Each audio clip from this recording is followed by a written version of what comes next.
Oke, kita lanjut ke topik order processing and information system, atau lebih tepatnya LIS ya, logistic information system. Nah, saya pakai materi saya pada saat kuliah dulu ya. Oke, saya ambil dari materi persamaan kuliah Dell, Richard dan Patrick ya, tahun 2004. Nah, jadi capaiannya ini adik-adik ya, diharapkan adik-adik memahami alur dan teknis pemrosesan pesanan, memahami faktor mempengaruhi waktu pemrosesan pesanan, serta mengetahui jenis sistem informasi logistik apa sih yang digunakan oleh perusahaan industri. Nah, kenapa kita harus tahu Bu gitu ya, kita kan ini insan transportasi ya, kalaupun masuk ke industri ya industri jasa transportasi gitu. Pasti banyak bertanya-tanya dari awal perkuliahan ya. Nah, saya ulangi kembali adik-adik ya. Nah, perusahaan industri yang memproduksi produk itu adalah ini ya, peluang pelanggan atau pengguna jasa kita sebagai ini ya, insan transportasi.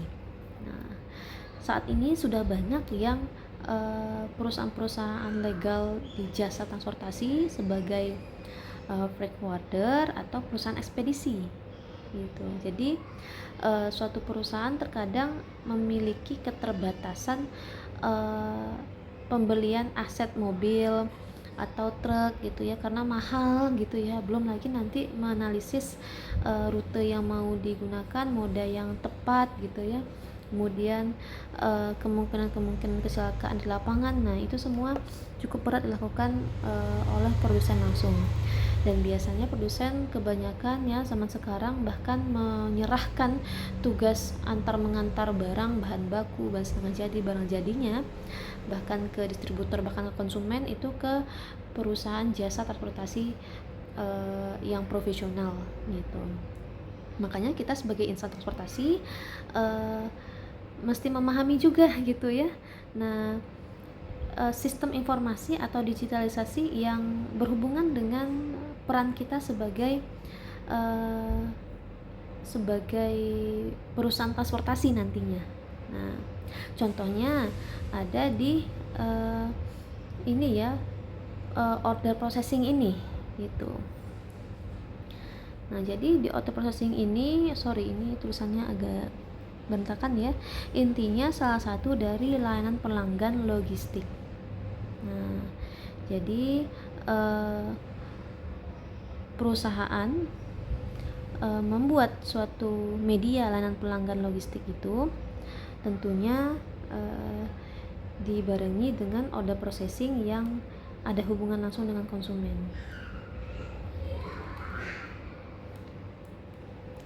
Nah, ini tipe-tipe elemen order processing itu ya. Nah, ini secara umum ya, ada persiapan order yang dilakukan oleh konsumen ataupun oleh perusahaan di gudang gitu ya, kemudian order transmittal.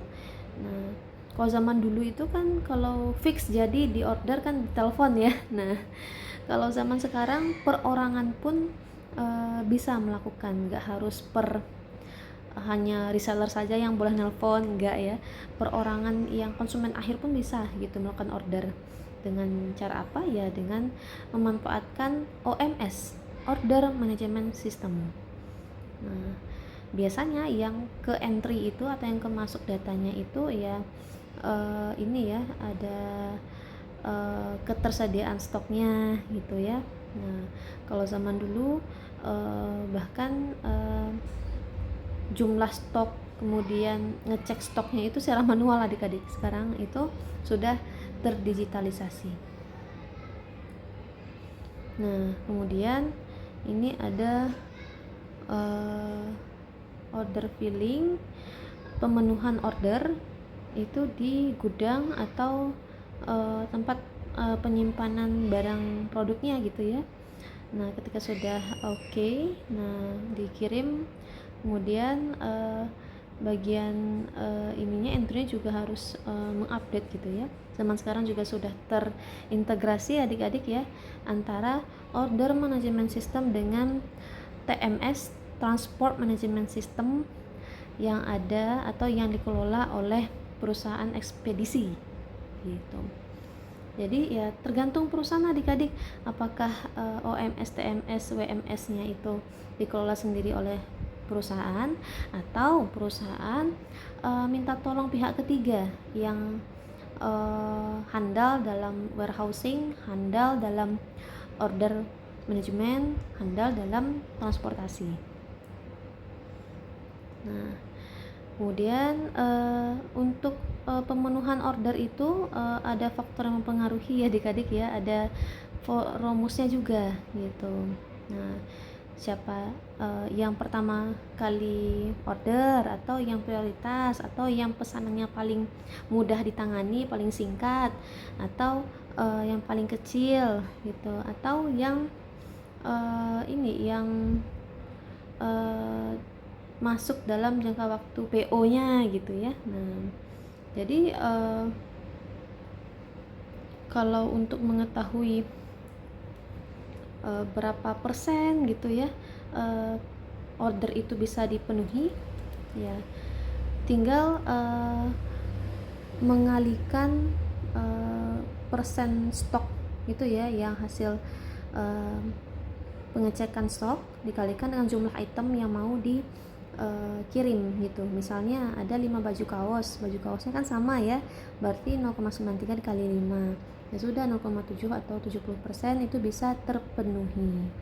Zaman sekarang tidak manual lagi adik-adik ya, bahkan persen FR ini kalau sudah tersistematis dengan digitalisasi terintegrasi itu bahkan bisa sampai 90% lebih gitu ya.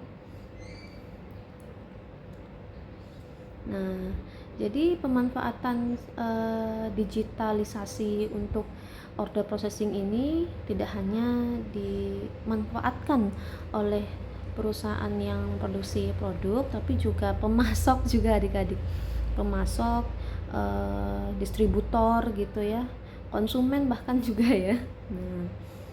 Nah ya sesimpel kita terbiasa menggunakan e-commerce. Nah di sana tersedia OMS ya, dan ada juga TMS-nya. Kalau warehouse management system, nah itu nah ini dia ya. Nah, warehouse management system biasanya hanya informasi-informasi terbatas aja yang bisa ditampilkan di e-commerce, misalnya ketersediaan stoknya gitu ya. Nah, kemudian lagi dikemas atau tidak, kan statusnya cuma itu saja ya. Nah, selebihnya itu hanya diketahui atau bisa diakses oleh internal perusahaan saja. Nah, OMS, TMS juga sebagian besar informasinya banyak bisa diakses oleh konsumen. Nah, jadi ya tergantung dari perusahaan adik-adik ya, seberapa pengen sih perusahaan memberikan layanan pelanggan yang cepat gitu ya, khususnya untuk order processing gitu ya. Nah, dan ini faktor-faktor yang mempengaruhi ini tergantung kebijakan dari perusahaan juga adik-adik. Apakah perusahaan mengutamakan yang order terlebih dahulu, apakah yang ukurannya kecil terlebih dahulu, apakah yang partai besar terlebih dahulu gitu ya. Nah, itu tergantung kebijakan dari perusahaan. Nah, ini kalau di buku surat money itu ya, nah bisa dibandingkan gitu ya, kalau menggunakan cara konvensional, teknologi yang biasa menggunakan komputer saja dengan yang barcode. Nah, ada ini ya perbandingannya, keunggulan kelemahannya tergantung dari perusahaan mau prosesnya cepat atau biasa aja. Nah, ini elemen-elemennya seperti yang sudah tercantum tadi ya. Nah, di buku lebih detail lagi adik-adik bisa dibaca. Nah, kalau saat ini yang kita dalami baru OMS ya. Nanti WMS sama TMS di pertemuan selanjutnya ya. Nah, intinya adik-adik kalau sudah ada data yang terinput itu ya, pasti ada yang nanti outputnya gitu. Outputnya ini nanti akan menjadi dasar pengambilan keputusan oleh middle level hingga top level manajemen. Nah, bagian manajer hingga direksi dan komisaris gitu ya. Ini dia yang saya sampaikan tadi, bentuk-bentuk outputnya ya, ada laporan summary laporan, ada laporan status, ada laporan exception gitu ya, ada hasil analisis, ada laporan action, dan dokumen-dokumen yang disiapkan untuk perencanaan selanjutnya. Nah, jadi contoh-contoh sistem informasi yang dimanfaatkan selain oleh perusahaan industri, selain OMS, TMS itu ada juga retail gitu ya, milik distributor, ada juga vendor, misalnya vendor apa? Vendor packaging gitu ya, misalnya packaging special goods atau dangerous goods gitu. Mereka punya sistemnya juga gitu ya. Nah, banyak sebenarnya ya, kalau zaman sekarang sistem informasi perusahaan startup kan sudah semakin banyak ya. Nah,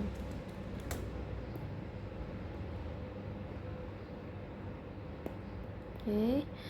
Mungkin dari saya itu saja terkait order processing dan sistem informasi logistik. Nah, monggo ditanyakan hal-hal yang berhubungan dengan dua topik tadi ya.